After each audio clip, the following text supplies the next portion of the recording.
At one point I'm reading and I look up and the Halda is on speed and I notice it is 208 and I think, hey.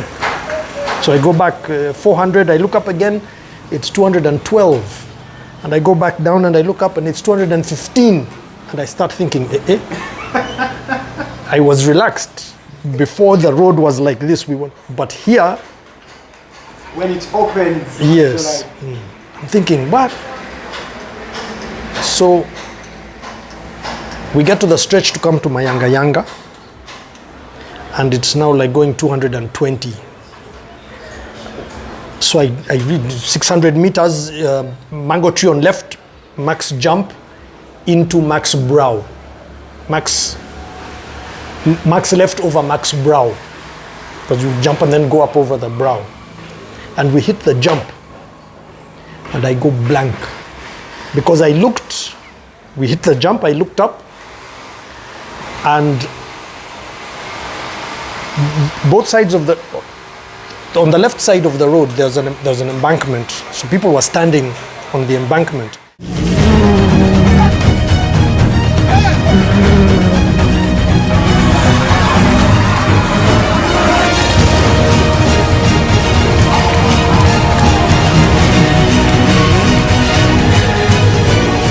Happy to be here with Rob. Okay, Cedric is a Ugandan. Raised partly in Kenya, which is where I first had my experience with motorsport, with the Safari Rally in the 70s. I'll actually send you a picture I was about 8 years old.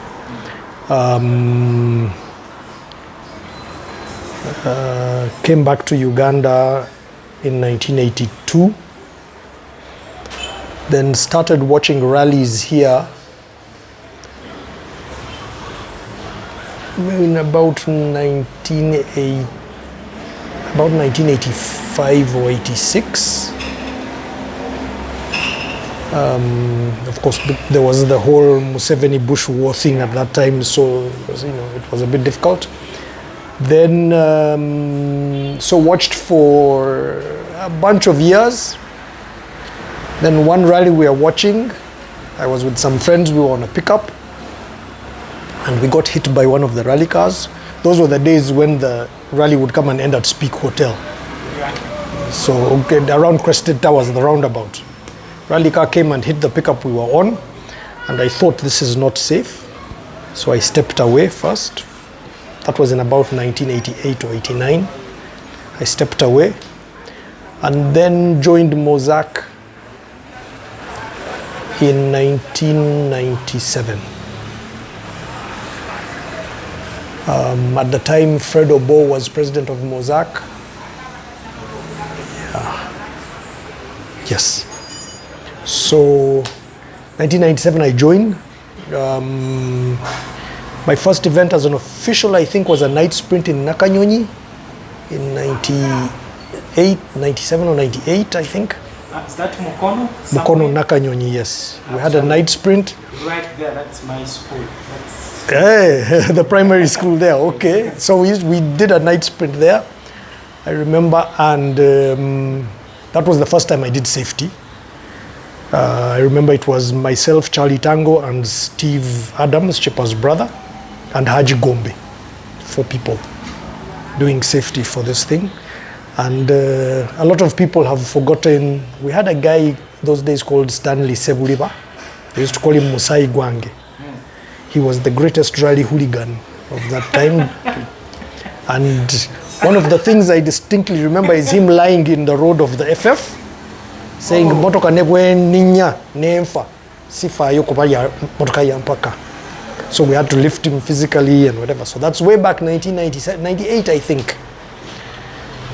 And then slowly from there got into motorsport, got more involved in did some marshalling and so on. Eventually got really involved when Mozak was trying to do the candidate rally for Pearl. And then... were you part of the formation of Mozak, or Mozak was No, Mozak was already there. Mozak was founded by Honorable Captain Mike Mukura. and some other people. Some of them are no longer around. But he basically got a group of people together. David Mayanja, there was a guy called Jimmy Kabuleta, there was a Muzungu guy, I forget his name, and they formed, the original idea was to form a company. Apparently Mukula had a vision of forming a company to do an international event. But then with this group, they got together, discussed, and said, no, let's just do a club. So that was before I joined. So by the time I joined, the Muzungu guy was the first president of Mozak. And then he stepped down and Fred Obo took over. Yeah, and then I joined when Fred Obo was president. So Mozak went on then to apply for ARC. There was the joint rally with Rwanda or Burundi, 1997, I think. 97. Yes, Yep. where they needed our help and got together. And then we did our candidate rally in Luero and got the pearl. And then I was really involved. That's how I got involved. But I joined because I wanted to rally, to be a competitor, Yeah. not to be in safety. But remembering what had happened that time on the back of the pickup, Yes. I thought, well, if I can help do this, make it safer, then yeah. So that is. But my first experience with rally was way back. I was like, 6 years old, P1, P2.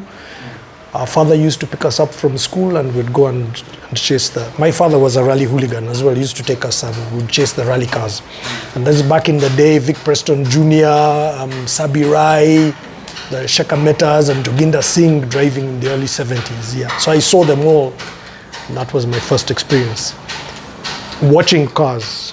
And then an Opel Ascona was brought to the school we were at before the safari.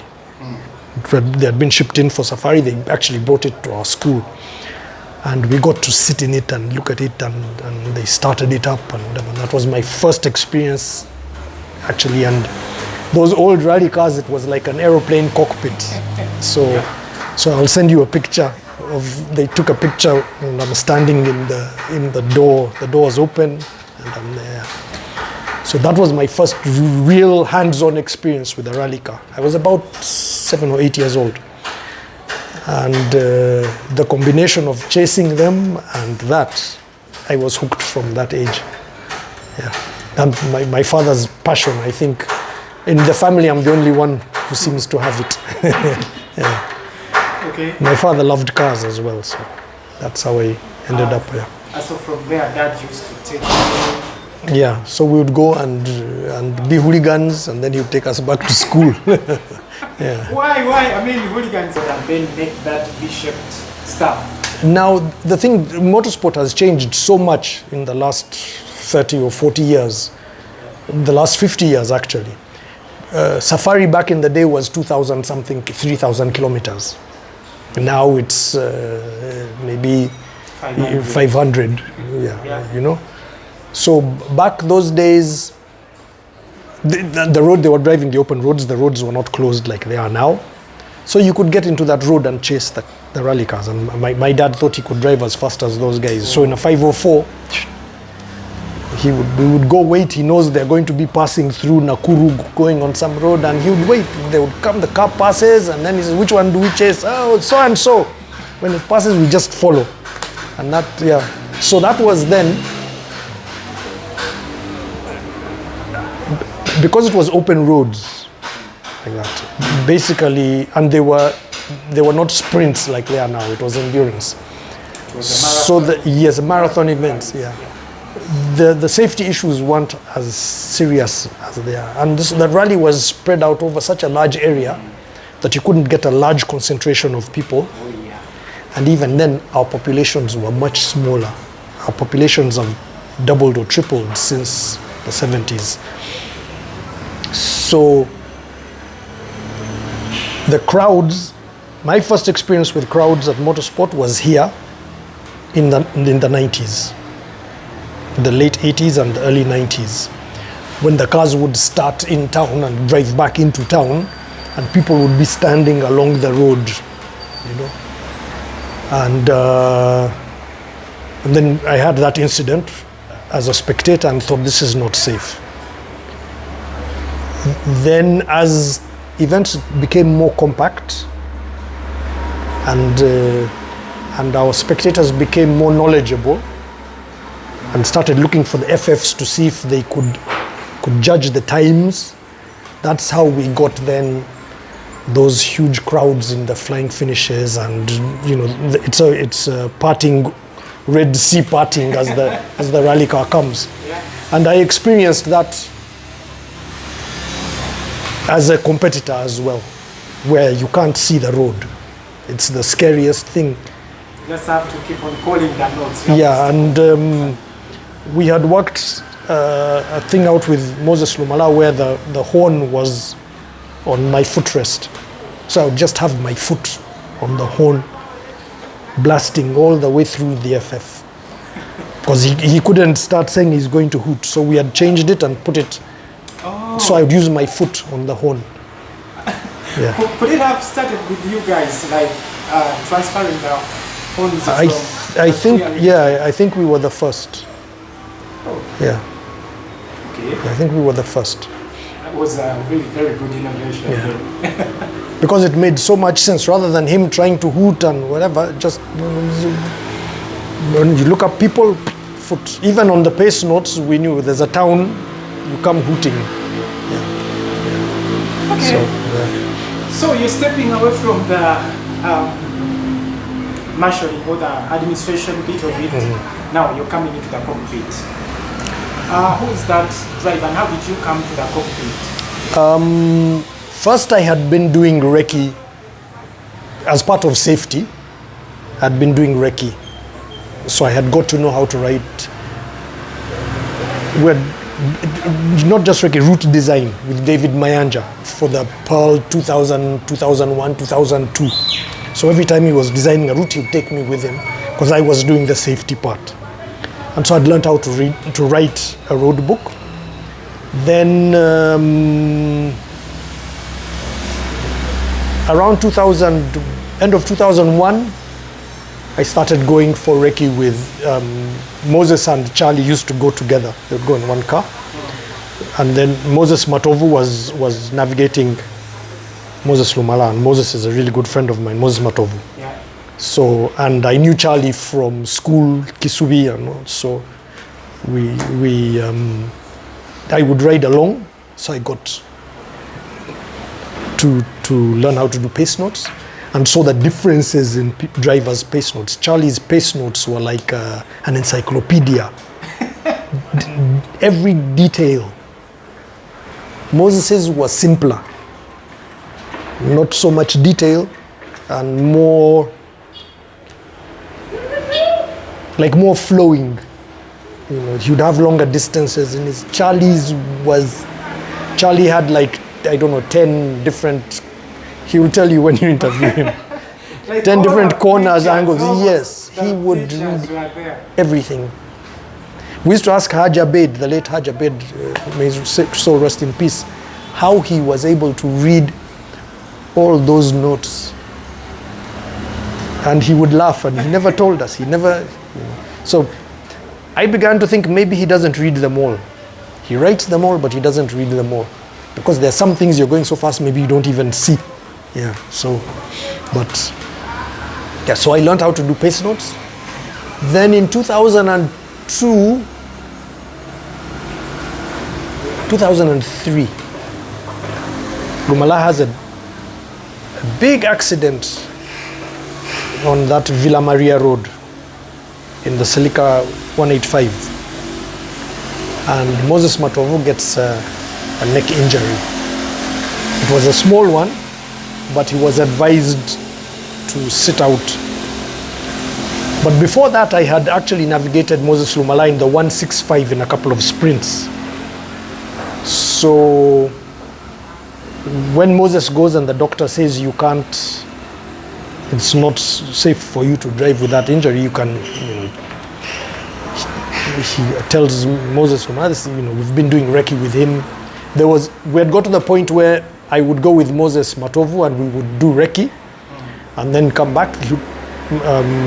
Moses would drive and I would be writing the notes, and then would come back and then he would go with Moses. So I knew the notes. So Moses Matovu tells Moses Lumala, maybe try Cedric and go. So I remember it was a UMC rally, 2003. I think it was the first or second rally of the season. I can't remember. And we go. First I go to the garage, of course. I see what they're doing and whatever. Then the circuit was in Garuga, which I had been in the 165, never in the 185. So we leave the garage and drive along the turn off Garuga. That time the road was still really bad. And I wasn't thinking, I belted in not all the belts and whatever. I was relaxed, thinking we're going to go slowly. When we get onto the Maram Road, Moses, I think, said, let me just test my car a bit. His left-hand drive, so he's on this side. All of a sudden, we are sideways and I grab my stuff and think, hey. And we go. And I'm like, what have I got myself into?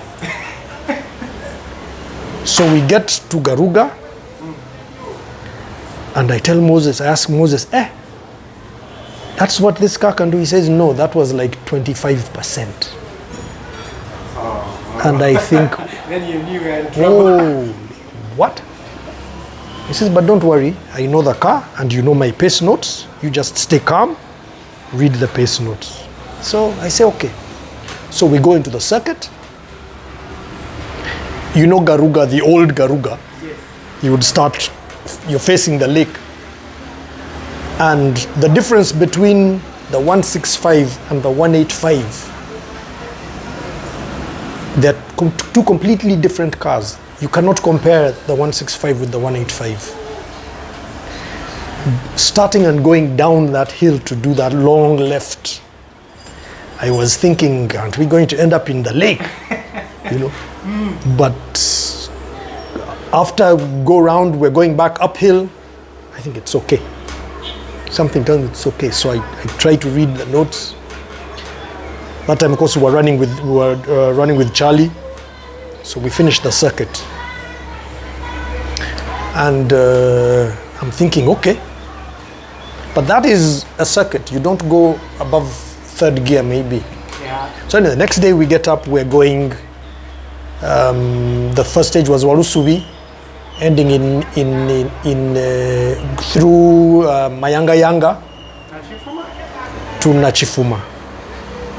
And this was the one where you go straight through Mayanga Yanga. You don't come and do the right turn. Yeah. And there was a stretch. There were actually like 3 or 4 stretches. It was about 3 kilometers before you get to Mayanga Yanga. And there was a big mango tree with a huge hump, a huge jump. So we start. I'm good. We come through from Warusubi. There's a swamp. We come through it there. There was no traffic.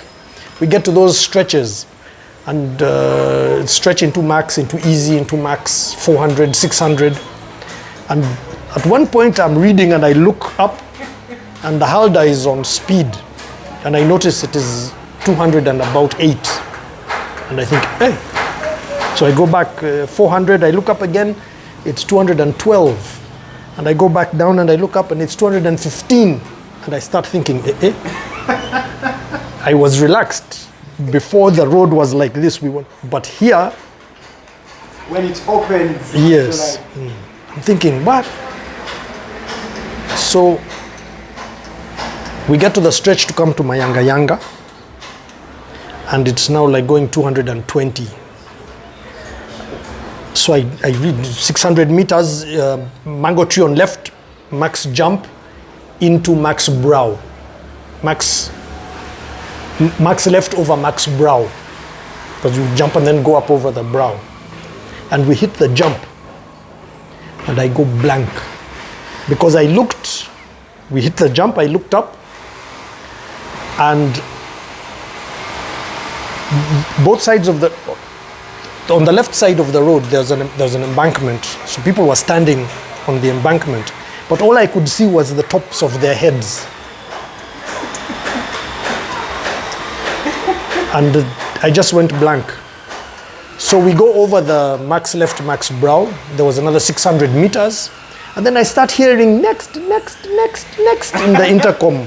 Like I had completely lost it. So yeah, next. Then I remember, hey, okay, Max right. There was a school called Ndwade Mutwe. Yes. Yeah, Max right and then I get back. But I had never, ever felt anything like that in my life. I was pouring sweat. My heart was pumping like, I don't know. And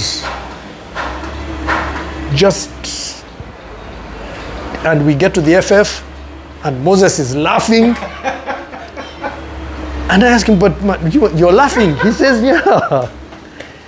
He said, but you came back on quickly. I was trying to see, and you came back on. And when you came back on, you were on the notes. So it's okay. Let's go. Now we will go. I know now, Ogumie.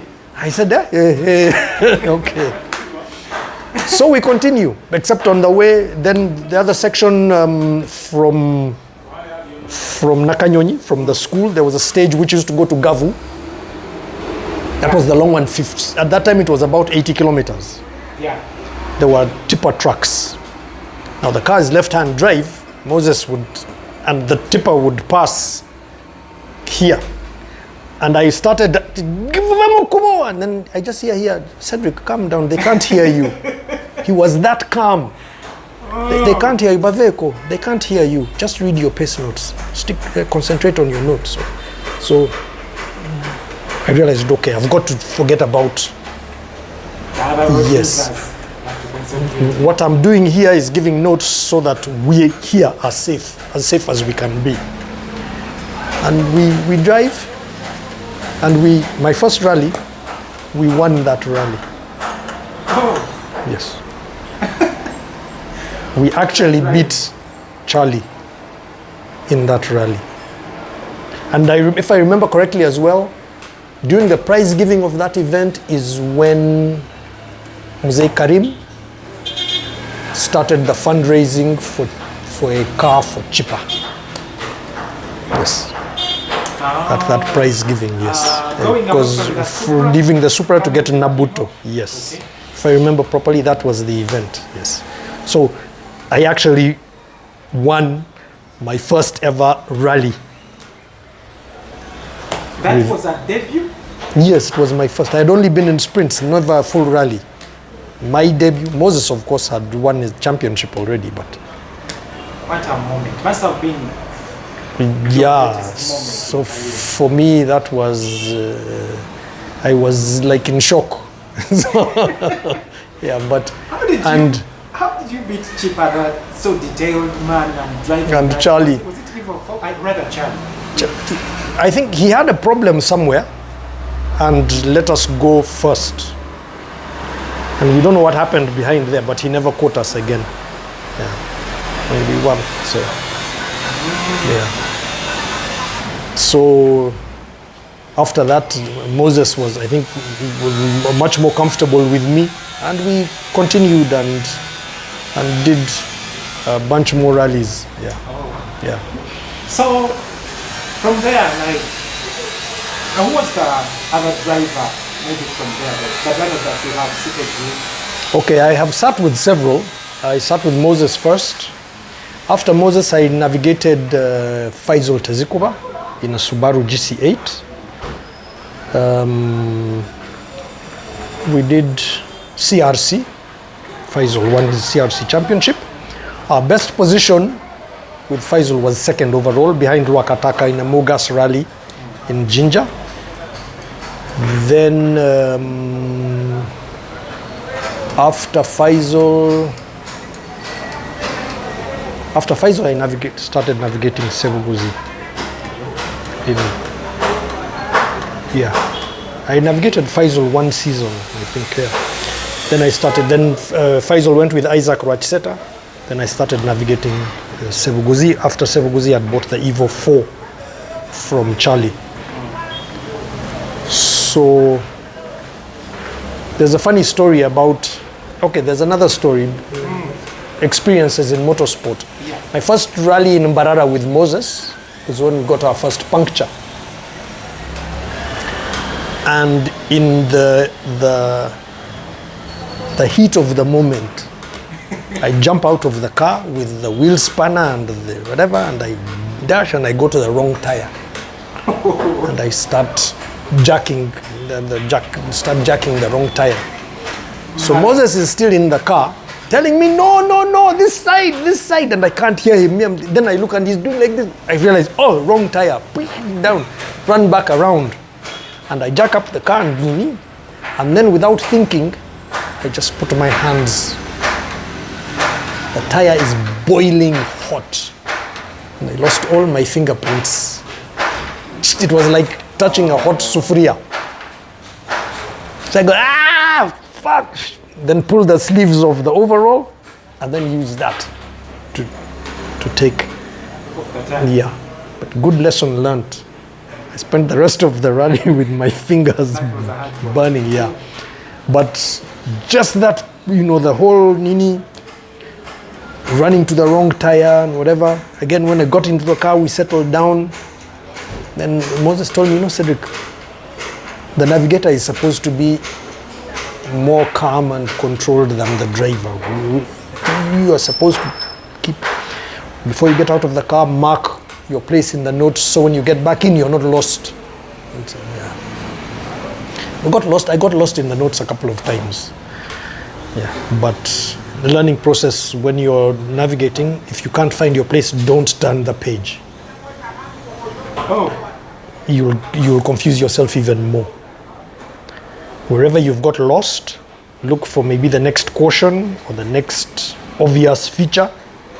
Read that for the driver. He drives up to that point and then continue. The minute you turn the page, you're lost. You finding your place again. Because even if you see something then you've got to look for the page. So when you're lost, just something you haven't seen, there's a caution, maybe turn slow right, culvert. Read him that, tell him I'm lost, but there's a caution, turn slow right, culvert. And then keep your finger on that note, wait until you see it, and then continue. So that also I learned from Moses. That is actually experience of being in the car. It's not something you can learn in recce. So then I navigated Faisal.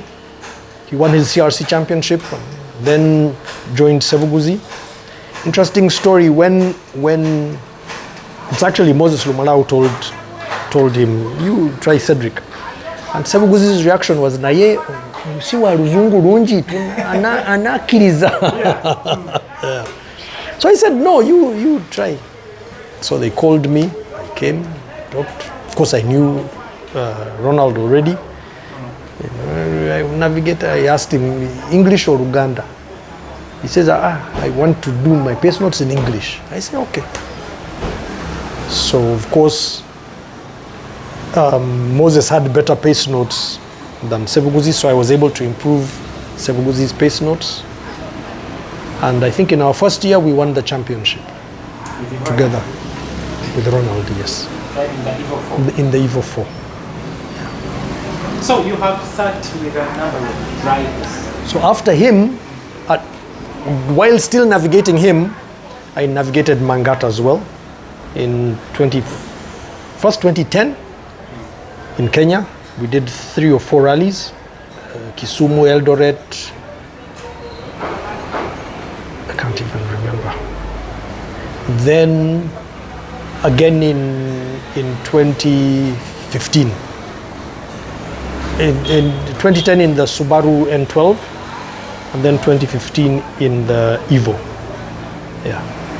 So I navigated Mangat. I navigated also Rally, Fitidis also, one event in Fort Portal. Yeah. Then I navigated Assad Anwar twice, once in Rwanda, once here. Both events we dropped out mechanical issues. Rwanda, the car caught fire. Here we lost a shock somewhere, completely the whole back strut of the fell out somewhere, and we got time barred. Yeah, but there's always been drama. Some people said rally drivers are drama queens, so there's always been drama. Yeah, we've had I don't know, maybe we need to, what kind of drama? I have a question. I don't know if I don't know if you're the right person to ask. Could have been Emuka either, but I remember Chipa, I think was. So when one I think caught up with one in the stage. Yeah, that is Chipa and Emma. Yes, that was in Gayaza. The service park was in Kasangati. Yes, I was with Faisal that time. We were still in a Golf actually. With Faisal we started in a Golf and then we moved to the GC8. It's a couple of years there. So Emma had just bought the WRC from Mohanji, and that was his first rally in it. And Chipa was in Nabuto, and Chipa was able to catch Emma in the stage and bumped him. So they get to the service park and Emma is blazing hot, throws his helmet at him, how can you, whatever, do you know how much that car costs, whatever. And Chipa told him, but just if you're slow, get out of the way. It was one of those incidences, but it took a while to calm them down, but later on, that was the heat of the moment, yeah. But I think for Emma, the I think it was just, he was embarrassed that he had been caught, and the emotion, yes, because in the next stage he went off the road and climbed the thing and dropped out of the rally. I think trying to make up. Yes. So he was unable to handle the emotion, I think, at the time. Oh, I navigated MK as well in South Africa. Yeah. But he had 200 and something degrees temperature, malaria, so we never finished. He was, and then actually the rear drive shafts popped out. And we did a slow right, there was a little trench. The mechanics had put standard shafts, they popped out, so we parked and became spectators. Yeah, that was the rally 2006 where Alistair McRae won in an Evo 9.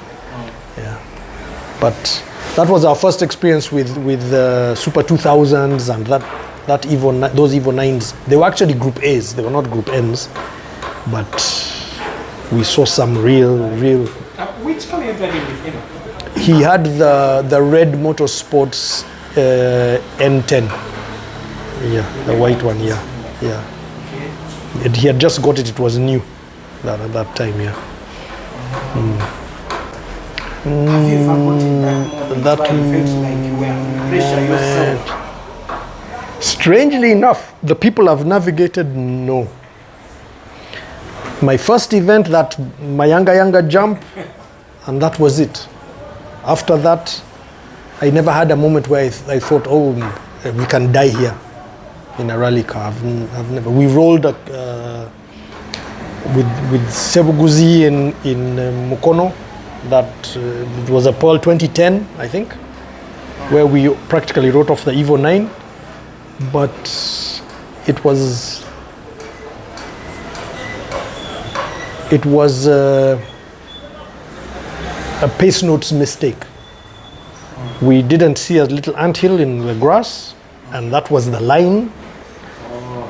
And we hit it. It took the suspension off the front right, and we went and landed in some Bakade's compound. But Yes, when you're rolling, you're thinking, oh shit. And things are happening, things are flying around. But eventually we landed on our roof. We both came out without a scratch.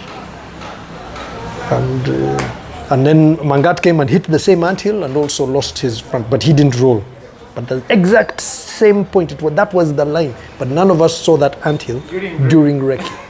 I actually saw it after when I walked back to do the okay sign.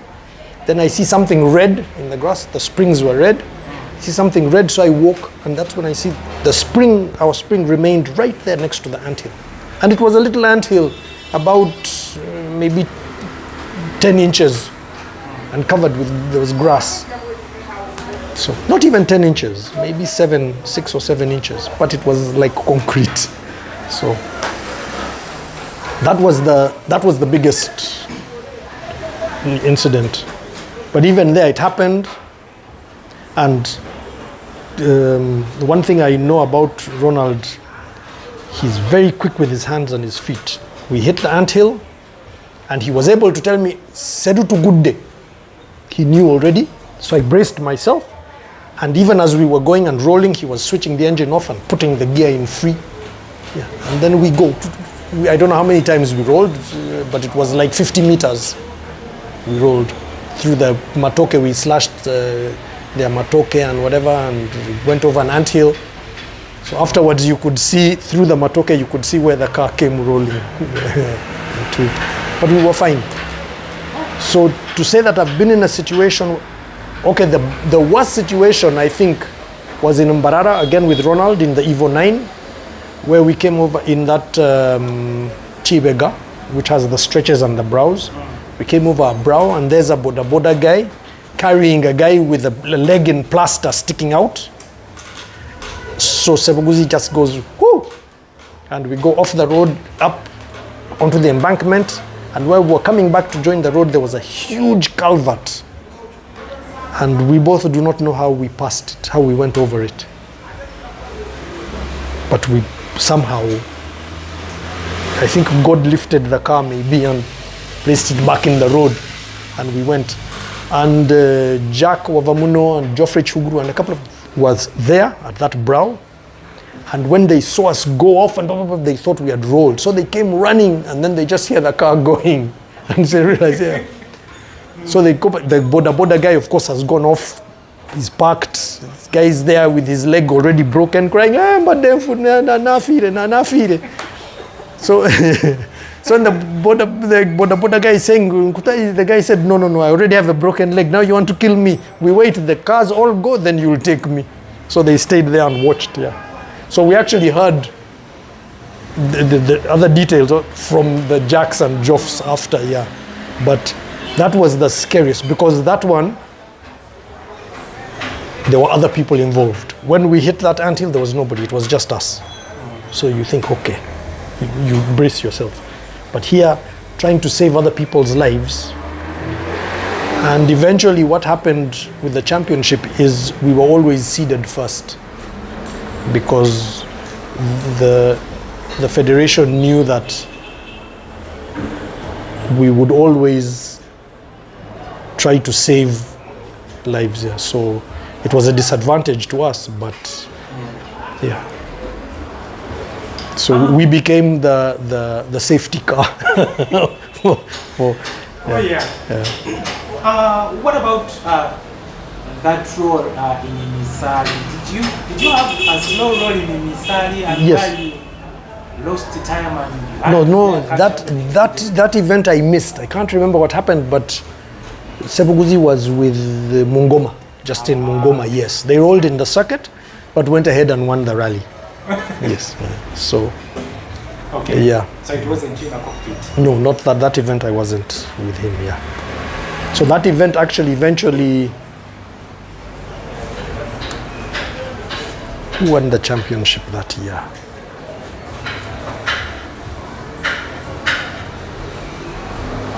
Isn't it himself? Because he won a championship where Jeff Kabagambe had been navigating him. Then I navigated, I think, one rally, and then Mungoma.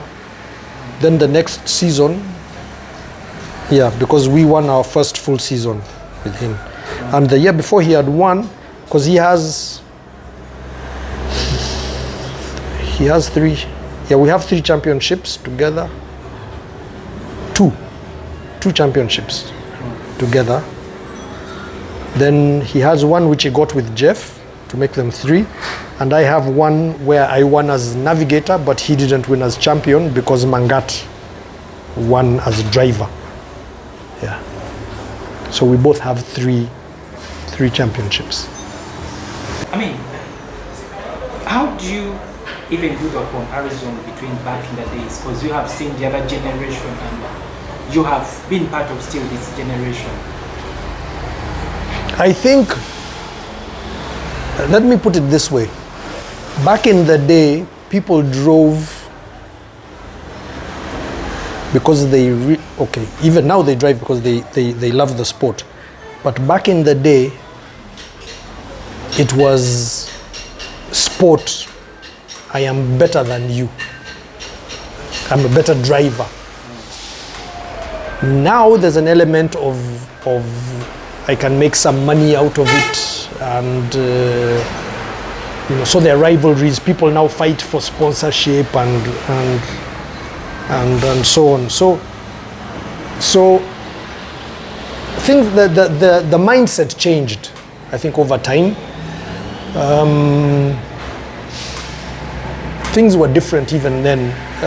The economy, I don't know if I should say the economy, but people were able to sustain their driving easier. I think things were a bit easier. So as things became tougher, there were more monetary concerns, and that has created some, how can I describe it? It created some issues with the sponsorships, and so where originally it was just sportsmen, it now also became, we are fighting for more than just a championship or a rally win. Yes, so people were now doing more things to try and win than back in the day. Yeah. So things have changed. So administration-wise, we see a lot of things going on in the sport. Still, not like back in the days. What do you think has gone wrong? I think the basic problem is that there are some people who think they are more important in motorsport than others. We keep talking about stakeholders. Personally, I think everybody who is in motorsport in the fraternity is a stakeholder. Who is more important than the other? How do we measure that importance? We do not have a scale for it. It doesn't matter if I've been in 20 years and somebody comes tomorrow. If they come and they make a contribution, we should just be thankful for that, So if we don't accept that nobody owns motorsport, it was here before us, it will be here after us, we will never solve the problems we have. That's my personal belief. I have a picture in my head of motorsport, and it's like a human being. You've got a head and arms and legs, and maybe the drivers are the stomach, because everything you do, and then the federation maybe is the arms, and our former presidents or whatever are the head, and the marshals and the safety marshals and the time marshals and whoever, and the MPMAs who come with their tow trucks, and those are the legs, and and every part needs the other. If you cut one part off, yeah, but people don't seem to want to think of, we are all necessary for the sport, yeah. But It's a bit disappointing because some of the people who brought us up in this sport and mentored us and taught us what we know and pushed the sport to where it is today seem now to be willing to ruin everything for some individual reasons which they will not tell us, but there it is. So about the sponsorships, yes. We are seeing back in the days, Yes. sponsors were there. Most of the top crews had some sponsorship packages, which is not here today. Yes, of course, the economy has changed, and then also we have to be honest about some things. We are not the best people at marketing ourselves. We've had seminars where drivers were invited to go and get trained in how to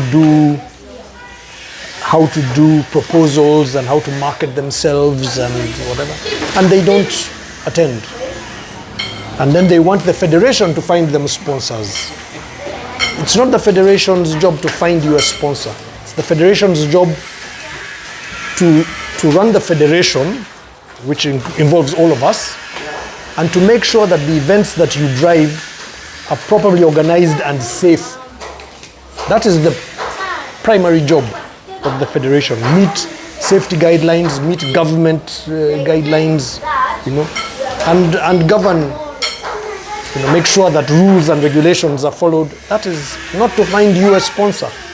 So if we don't learn to market ourselves, if we don't learn to improve our own image, because it's ours, it's us who are putting it out there, we will remain with no sponsorship. I mean, badminton gets better sponsors. There are sports. You hear chess has got a sponsorship for an event, for some tournament of 80 million or something. In motorsport today, to get 80 million from a sponsor for a rally is hard. Why?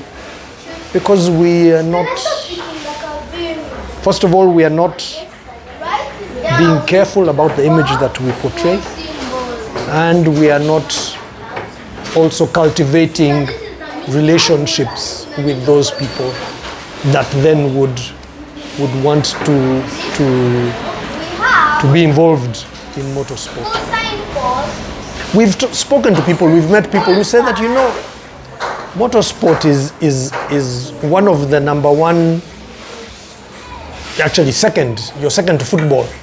Everybody knows it, but you're not, there is a certain, Something that is that is wrong, that you need to sort yourselves out a little bit, and then we'll sponsor. So that's it. What do you do? Yeah. Thank you, Cedric. I think you will.